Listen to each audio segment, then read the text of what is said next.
Welcome to 1994. We had a lot of great movies come out in 1994, so I'm going to save that towards the end. But yeah, a lot of good movies came out. Maybe not necessarily the best year ever in movies, but certainly a good year in movies.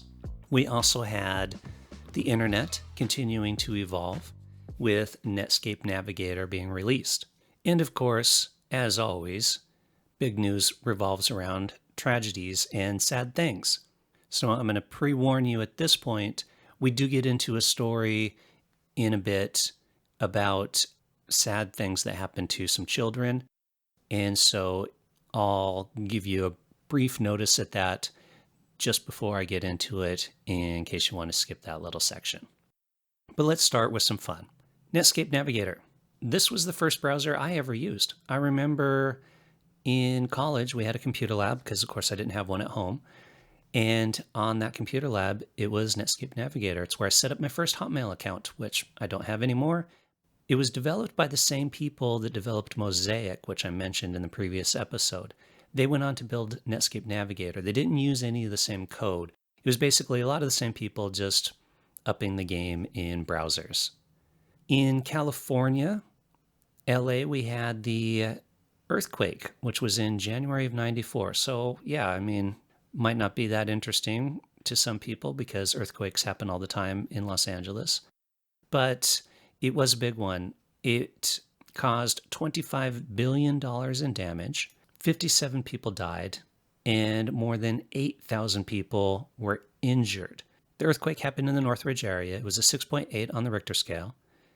What happened was a lot of freeway overpasses collapsed. If you're driving in traffic, you're on one of the lower passes, basically all the cement and concrete came crashing down upon you in your car. This is where a lot of that damage happened, and of course buildings and homes and all of that as well. So all that damage on the roads caused months of traffic delays afterwards. Fire mains broke and multiple fires broke out. It looked like a post-apocalyptic world at the time. People were forced out of their homes. Roughly 20,000 people slept in parks because they were displaced. There were multiple aftershocks as well, as there often are with earthquakes. The earthquake itself only was about 8 seconds long, so it was really short, but those earthquakes are incredibly damaging when they happen.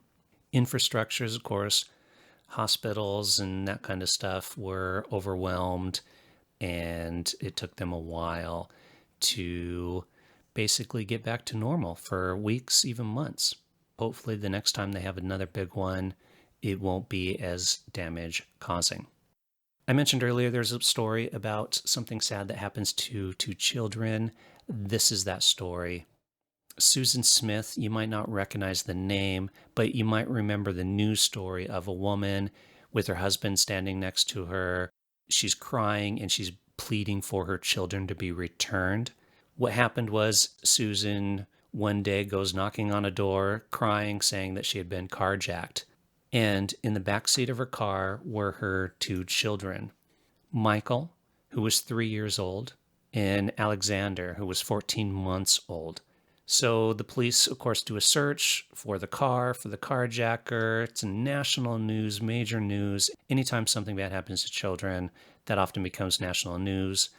And in the process of questioning her, the police noticed that there were a couple discrepancies in her stories. And they eventually found out that she had lied. So 9 days after the children disappeared, they arrest her and they find her car in a lake with both children in the back seat in their seatbelts. Basically, she was having an affair and the guy didn't want to be with a woman who had children. So she decides to kill her children. She tried to plead temporary insanity, which is kind of a bit valid, as you have to be a bit insane to do something like that. But she was convicted of murder with life in prison. However, she is eligible for parole. And, interestingly enough, she's eligible for parole this year. So November of this year, we will see whether or not Susan Smith, who is still in jail, will get paroled for the murder of her children. Another bit of tragedy is we had the Rwandan genocide. So this started on April 6th. when the president's plane was shot down. Now, he had just signed a peace accord between the two sides of the warring nation, the Hutu and the Tutsi. It's actually believed that the Hutus were the ones that shot down the plane. There was a subset of the group that did not want peace. They viewed the Tutsi as not even human, essentially. And so they shot the plane down. The Rwandan army, which was mostly Hutu, took over the government, and extremists went around killing. They macheted people, chopping limbs off, chopping body parts off, chopping heads off. They burned people.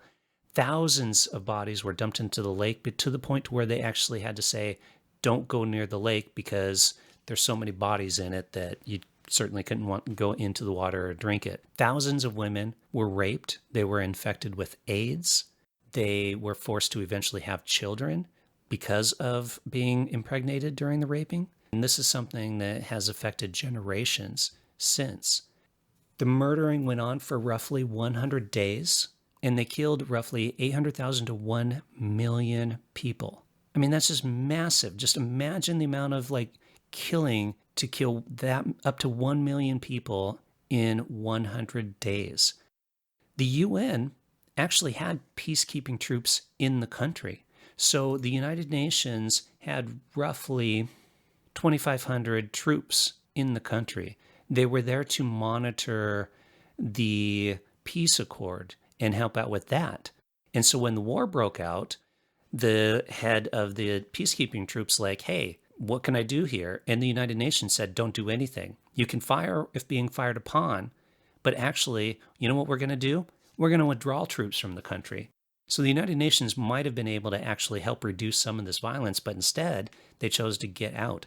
They left roughly 270 troops in place, but they were told to only guard embassies and certain hotels. And this is where we have the story of Hotel Rwanda, where many people went to head out. So it's a great movie. Check it out if you haven't seen it. It really tells this story. Now, eventually, a month later or so, the UN does send in troops again. They add a little over 5,000 troops, mostly from neighboring countries in Africa. They set up a safe zone where refugees can go.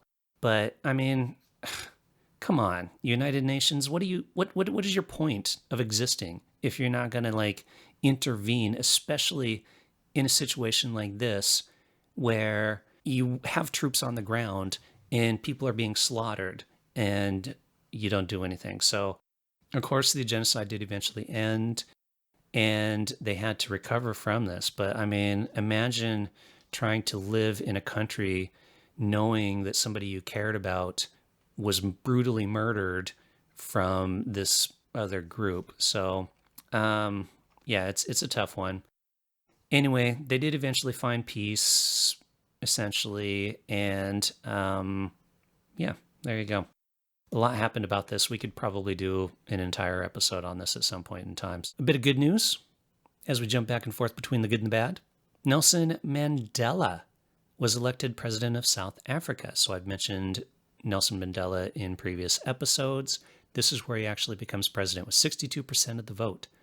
Apartheid ended, but now it really ended with his election. Major news, great news, and he served as president until 1999, and he left a lasting legacy on South Africa. I've talked about the Oslo Accord, so I'll just mention it real briefly here. Israel does start to withdraw from Gaza as per the Oslo Accord. Unfortunately, Palestine elects Hamas into leadership roles. Basically, they take control of Palestine. And Hamas does not want a separate Palestine and Israel. Hamas wants all of Israel. And so what happened is we get conflict, there's assassinations, and unfortunately we end up where we are now with the two sides warring with one another. 1994, we also had the O.J. Simpson, Nicole Brown Simpson murder. We have done an episode on this one. You can check that out.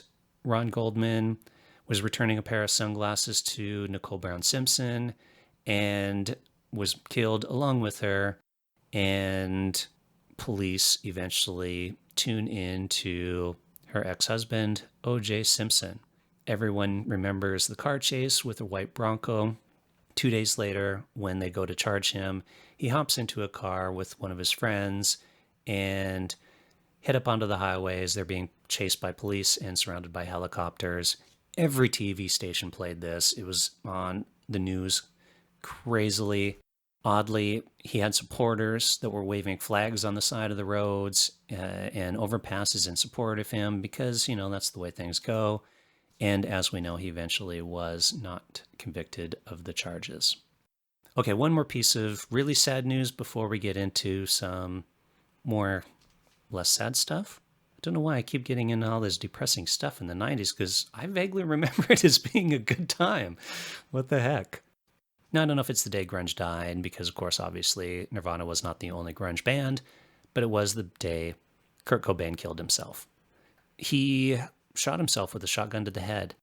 There was an intervention prior to this between his wife, Courtney Love, and his band, where Courtney threatened to leave him, and the band threatened to break up if he didn't get his drug use under control. So he goes into rehab. He spends 2 days into rehab, and then he checks himself out. He leaves. He was missing for 6 days. Having returned back to Seattle, an electrician in his home finds his body in a greenhouse above the garage. He had a high concentration of heroin and Valium in his system.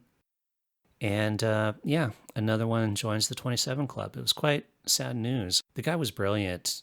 I could only imagine what music would happen years later if he had still been alive. Nirvana's Unplugged album was released later. I love that album. I had it. I had the CD, obviously. I probably don't have the CD anymore since not too many people have CDs anymore. But I did have it, and it is really good. There's some fantastic songs on there. And the band won a Grammy for it. Let's jump over to sports. We had the baseball strike. So this was an argument where baseball owners of the teams wanted a salary cap. So baseball, to this day, actually, I'm giving something away here, to this day does not have a salary cap for its players, while other major sports do, football, basketball, etc. And so the owners wanted a cap, but basically the baseball players were saying, hey, well, this is going to mess up the system, right? And so they striked. They thought they would actually win this strike, thinking that the owners would not want to lose that much money from losing out on the season. But the owners called their bluff. And so as fans, we did not get a playoffs that year. We did not get a World Series that year. And it eventually was ended the following year, 1995, with the courts getting involved. Interestingly, like I said, they did not get their cap that the owners wanted. However, athletes were not really all that well supported either. Fans were very disheartened by this because basically this is people who make a lot of money fighting over getting more money. And attendance dropped for years in baseball parks because of this. And it really wasn't until the home run race between McGwire and Souza years later that fans actually start to get interested in baseball again. Also, in the world of striking, you had a hockey lockout. And that one didn't get as much news. I remember this, and I remember talking to somebody who was a hockey fan about this, and they mentioned it, and I'm like, oh, really? Oh, okay, didn't hear about that. So yeah, hockey fans actually had a bit of a lockout as well. For fans of the World Cup, or soccer, or football, depending on where you're from in the world, the U.S. had its first World Cup in 1994. So this is big because it's generally held elsewhere in the world. And in fact, it has not been held in the U.S. since. It is scheduled to be held in the U.S. in 2026. Quite a few years later, the U.S. gets another World Cup. It did well. It was very popular in the country. They sold plenty of tickets and all that kind of stuff. But when it comes down to it, it's a World Cup. The U.S. is not as big on soccer or football. And so it makes sense that it's generally held in other countries. But it'll be nice to see it come back in the U.S. for 2026, if you enjoy it. On the ice skating rink, we had Nancy Kerrigan getting assaulted. So we did have an episode where we talked about ice skating, and in that episode, we talked about this incident because how could you not? And we had somebody run up to her after getting off the ice and hit her in the leg with a bat. She's screaming, why, why? And she had to actually sit out of the U.S. champions that year. Luckily, nothing was broken, but she did have to take that delay. This could have prevented her from actually being in the Olympics, but they made an exception because of this. As we later learned, Tanya Harding, one of her competitors' husband, had hired the two guys to do it. Tanya at first said, I knew nothing about it.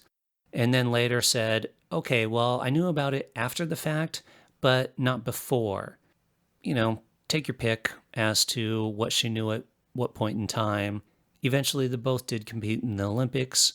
Tanya, again, famously had the moment where a lace broke and she, showing the judges, she got time to restart, but still just didn't get her game on. She ended up 8th that year. Nancy came in 2nd, actually. She got silver in that year's Olympics. And eventually, Tanya did get charged, and she received probation, but she was also banned from figure skating. The guys that did the attack did do jail time. For books, I'm going to mention one book here, Midnight in the Garden of Good and Evil by John Barrett. Sorry if I mispronounced that last name there. So the book follows an antique dealer who's on trial for killing somebody, but really it's kind of a story about the Deep South and kind of this class system and that kind of stuff. It's an interesting story. I haven't read it, but I did watch the movie, hence why I can say it's an interesting story.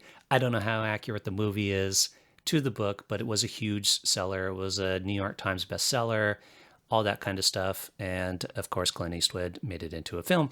I should mention Stephen King because he came out with a book that year, but it's Stephen King. He comes out with a book every year. So there you go. Now I've mentioned 2 books. In the world of TV, we had 2 big shows that debuted. The first one being Friends.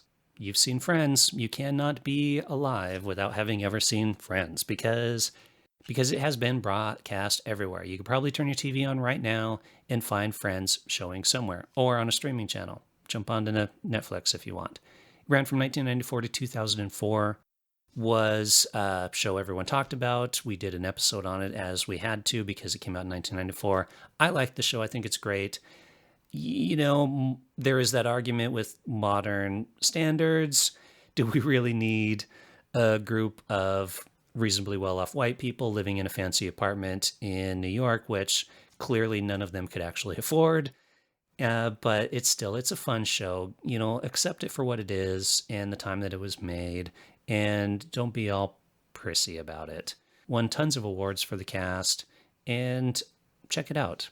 Additionally, later on in the evening, you had ER. This went from 1994 to 2009, so it ran actually a bit longer. And to be honest, I think it ran too long. By the end, you had changes of cast multiple times, people coming and going. Noah Wyle and Laura Inez pretty much appear on nearly every episode. No one actually appears in every episode. That's how long this show ran for. So it initially started with Anthony Edwards, Juliana Margulies, Eric LaSalle, Laura Inez, Noah Wyle, and of course, George Clooney. This is where he got his big break, everyone. So prior to this, he had done stuff. He had done some films, he had done some TV, but this is the one that set him into the stratosphere of George Clooney-ness that led to fantastic movies like his turn as Batman. He did go on to make a ton of great films afterwards and has become a good director. And so good for him. A lot of people came and went as well. I'm not going to mention them all. 331 episodes, a long time. The show went on forever. I really liked it when it first launched. I definitely watched quite a few of those first few seasons. But then as it went on and on and on and people came and went, I just kind of lost interest. And I eventually did not finish it. But it really was a trend-setting show at the time with the way the camera work was done, the intensity of it. Really, really brilliant show. Let's talk about movies. Pulp Fiction. Yep. Pulp Fiction came out in 1994. We previously talked about Reservoir Dogs, which was then followed up by Pulp Fiction. Many people consider this Quentin Tarantino's best film. I don't know if it is or not because he's done so many brilliant films. You decide for yourself which one you like the best. It did, of course, revive John Travolta's career, who was actually the second choice for that character, Vincent Vega. Michael Madison is who Tarantino wanted initially, but he was busy with another film. So he went to John Travolta, and he had to actually fight with the studio to get Travolta cast because, of course, he wasn't a big name at that point in time. You had Samuel L. Jackson with his famous speech, which is not in the Bible. I don't know how many people I've argued with about this. There is a line from his speech that's in that section of the Bible, but the speech is not in the Bible. Get over yourselves, people. No, it is not in the Bible. It is a great speech, though. Can't fault it for that. Uma Thurman, of course, and you have that fantastic dance sequence with the two at Jackrabbit Slim's. She's great. And Bruce Willis. So initially, Bruce Willis actually wanted to play Vincent Vega, but Tarantino talked him into playing the boxer character because he had that look of that type of a boxer, and it was great casting. It, of course, won awards, went on to Cannes, earned $214 million on an $8.5 million budget, and it had a great soundtrack. I had the soundtrack. I have the soundtrack. I might have the soundtrack. I certainly had it at one point in time. It has dialogue on it from the scene, like the quarter pounder bit. Yeah, I mean, tons of stuff. I mean, Tarantino is just a fantastic writer. I mean, love him or hate him like some people do. I love him, and I think he's a brilliant writer. Speaking of things that Tarantino wrote, he actually wrote Natural Born Killers, which was also released that year. However, it was directed by Oliver Stone, who went through and made a lot of changes to the script, to the point that Tarantino did not like the changes. He's actually come out and to this day does not like the film and has mentioned it. I don't know if him and Oliver Stone have ever really had much interaction with each other, but he has famously said he does not like the film. Interestingly, I would like to see Tarantino's version of Natural Born Killers. It'd be fun to put the two side by side because I think Natural Born Killers is a great film. Stars Woody Harrelson and Juliette Lewis. Woody Harrelson stepping away from Woody Boyd on Cheers to play a psychopathic killer. This is another one I have the CD for. Yeah, I really was into movie CDs back in the day. People actually emulated this film. Oliver Stone and Time Warner were sued because a couple went on a killing spree in 1995.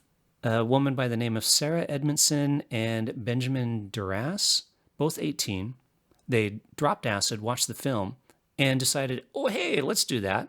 So they went and shot somebody in a convenience store, paralyzing him, and went on and killed another guy in Mississippi. So, of course, Oliver Stone has come out against this, as he should, and he said this is actually to call out the wrongness of idolizing people who do this kind of stuff. I guess those two did not get the message. When I watched this, I actually watched it with some friends. I was in college, and we rented the VHS and watched it, and I fell asleep, which is crazy because I've since seen the film, and if you've seen the film, you know it's just wild, visually, sound-wise, acting-wise. I was going to college during the day, and I was working the night shift at a grocery store. So I literally would go multiple days and nights without sleep. And so we were over at some friend's house, we were watching it, sitting on the sofa, relaxing, and I fell asleep because I was actually sitting on a sofa relaxing. So I actually had to rewatch the film a few years later. Another popular film came out in 1994, Forrest Gump. Hanks made bank from this film because he got a percentage of the profits. So there were scenes in the film, like the running scene where they had to go all over the country and other stuff. So the film cost a lot of money to make, and Tom Hanks and Robert Zemeckis had to pony up some of their own cash to get the film made the way they wanted it to make. In that deal, they said, okay, then I get a percentage of the profits. Turned out really well for them. It went on to win multiple Academy Awards. Now, people have complained a bit about it as a bit of whitewashing, especially with his friend Bubba. And, of course, that Jenny, who is promiscuous, goes off and gets AIDS because she does drugs and has sex. Well, Forrest, who is virtuous, does not. I think that's a bunch of BS. Just watch the film, people. Why can't people just watch films anymore and just enjoy them for the world that they create? Seriously. Speaking of watching films and enjoying them for the world they create, Clerks by Kevin Smith. I Love this film when it came out.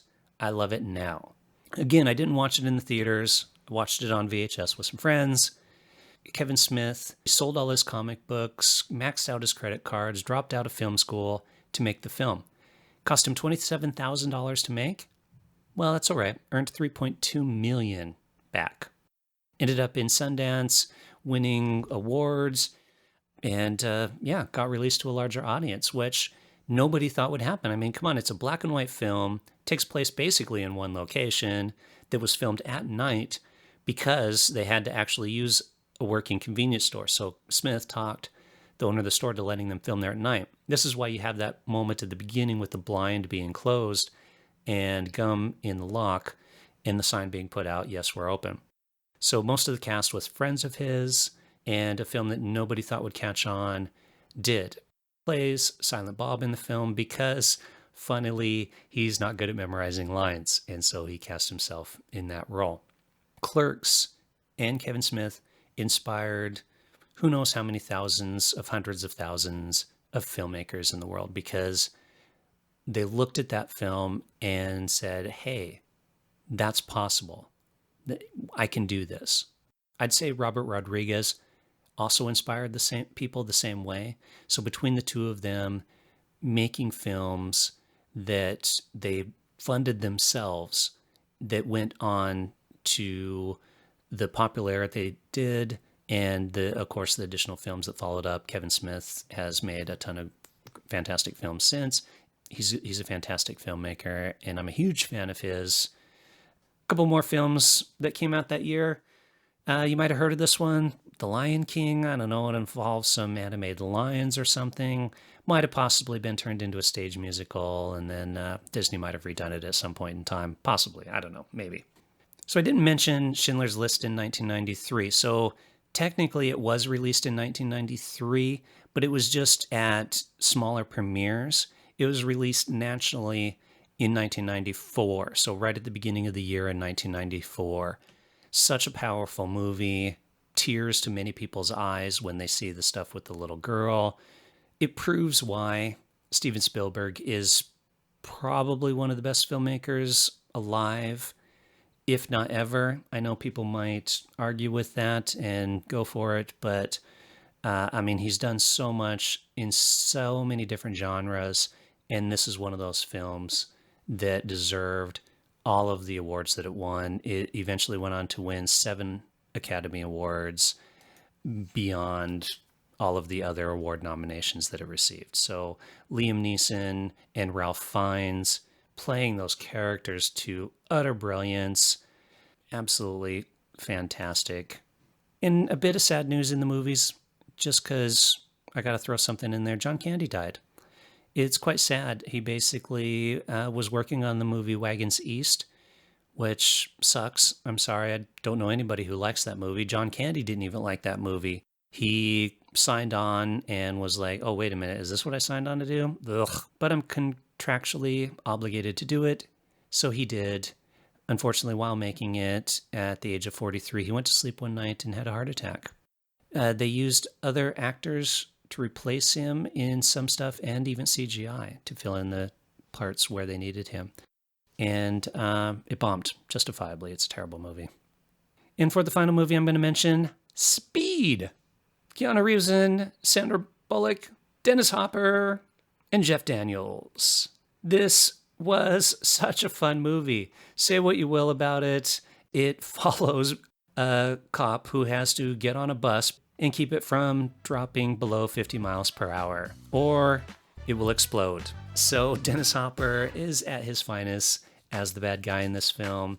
This helped Keanu Reeves and Sandra Bullock jump to the top of the A-lister list. Of course, Keanu Reeves was pretty much already on his way up there, but Sandra Bullock, this helped her reach that. It's just mindless action at its finest, and that's why I like it. Well, we've reached the end of this episode. If there's anything worth mentioning that I missed, let me know. And with that, I guess I'll see you next year.